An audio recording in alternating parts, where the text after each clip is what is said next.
கர்த்தருக்குள் பிரியமானவர்களே, ஜூலை 18 இன்றைய பனித்துளிகளின் தலைப்பானது ஜெயிக்கும் விசுவாசம். வசனம் ஆதியாகமம் 22வது அதிகாரம் 3வது வசனம். ஆபிரகாம் அதிகாலையில் எழுந்து தேவன் தனக்கு குறித்த இடத்திற்கு புறப்பட்டு போனான். தனது ஒரே குமாரனை பலியிடும்படி ஆபிரகாமுக்கு தேவன் கட்டளையிட்டார். நிச்சயமாக இந்த வார்த்தைகள் ஆபிரகாமுக்கு மிகுந்த மன உளைச்சலை உண்டு பண்ணியிருக்க வேண்டும். அந்த இரவு முழுவதும் உறக்கம் இல்லாத ஒரு கலக்கத்தில் அவர் இருந்திருக்க வேண்டும். தேவனால் அநேக ஆண்டுகளுக்கு பின் கொடுக்கப்பட்ட அந்த ஒரே வாக்குத்தத்த குமாரனை தேவனே ஜீவ பலியாக கேட்பது எப்படி ஆபிரகாம் தனது உணர்வுகளை, தனது தீர்மானத்தை தீட்டுப்படுத்த அனுமதிக்கவில்லை. கர்த்தரின் கட்டளையை தனக்கு புரியாத ஒன்றாக இருந்தாலும் தேவனுக்கு கீழ்ப்படிவது எவ்வளவு முக்கியம் என்பதை இந்த முற்பிதா அறிந்திருந்தார். இன்றைய வசனத்தில் கொடுக்கப்பட்டுள்ள வினை சொற்களை கவனித்து பாருங்கள்.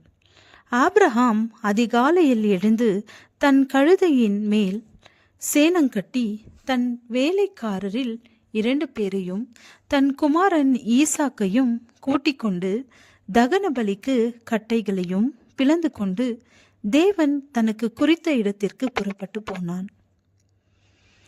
ஆபிரகாம் அதிகாலையில் எழுந்து தன் கழுதையின் மேல் சேணம் கட்டி ஈசாக்கையும் கூட்டிக் கொண்டு கட்டைகளை பிளந்து கொண்டு குறித்த இடத்திற்கு புறப்பட்டு போனான். எத்தனை தெளிவான கீழ்ப்படிதல்!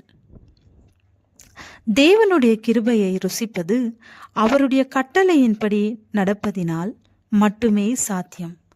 நாம் சொல்லும் பாதை எவ்வளவு கடினமாக இருந்தாலும் ஒவ்வொரு படியிலும் தேவன் நம்மோடு வருகிறார் என்று நம்புவது அல்லவோ விசுவாசம்.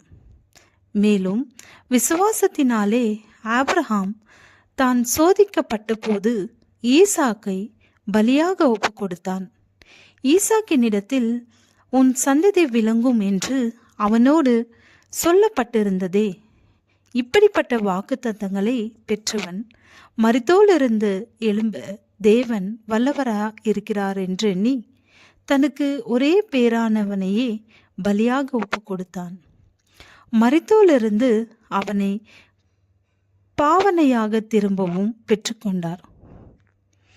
எபிரேயர் 11வது அதிகாரம் வசனம் 17-19. அவருக்கு மனம் கோணாமல் கீழ்ப்படிந்தான்.